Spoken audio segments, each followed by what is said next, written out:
যারা ইংরেজি মাসের 5 তারিখ কিংবা 14 তারিখ বা 23 তারিখ জন্মেছেন, আপনারা এই নানান সমস্যা বাধা বিঘ্নের মধ্যে কোন ব্রেসলেটটা ব্যবহার করবেন, কোন ব্রেসলেটটা ব্যবহার করলে আপনারা কিছুটা কিছুটা স্বস্তি পাবেন, রিলিফ পাবেন, সেইটা নিয়ে আজকে আলোচনা করব।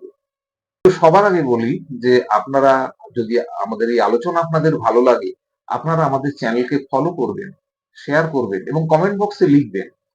যাই হোক, যারা ইংরেজি মাসের এই 5, 14 বা 23 তারিখ জন্মেছেন, তাদের কিন্তু অনেক প্রতিভা। তারা যেকোনো দিকে, বিভিন্ন দিকে তারা কাজকর্মে হোক, ব্যবসা বাণিজ্য করে হোক বা বিভিন্ন ধরনের কর্মের মাধ্যমে আপনারা কিন্তু আয় উপার্জন করতে পারবেন, উন্নতি করতে পারবেন। যার কিছু কিছু ক্ষেত্র, কারণ এগুলো তো অনেক ক্ষেত্র, যার কিছু ক্ষেত্র হচ্ছে আপনার অর্থনীতি বা অঙ্ক বা ওকালতি কিংবা অভিনয় বা খেলাধুলো বা ব্যবসা বাণিজ্য, এইসব দিকে কিন্তু আপনারা খুব সহজেই আপনাদের যোগাযোগ হবে বা উন্নতি করতে পারবেন। এইসব দিকে আপনাদের গেলে ভালো।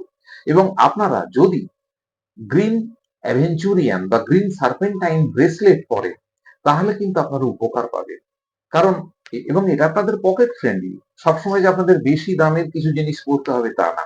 যদি এই এই তারিখের যারা জাতক জাতিকা তারা যদি গ্রিন সার্পেন্টাইন বা গ্রিন অ্যাভেঞ্চুরিয়ান পড়েন, তাহলে নিঃসন্দেহে আপনাদের কিছুটা উপকার হবে, কিছুটা এগিয়ে যেতে আপনাদের সুবিধে হবে। আর সঠিক যদি পেতে চান ব্রেসলেট এবং সঠিক মূল্যে, তাহলে অবশ্যই আপনাদের কিন্তু আমাদের সাথে যোগাযোগ করতে হবে। নমস্কার।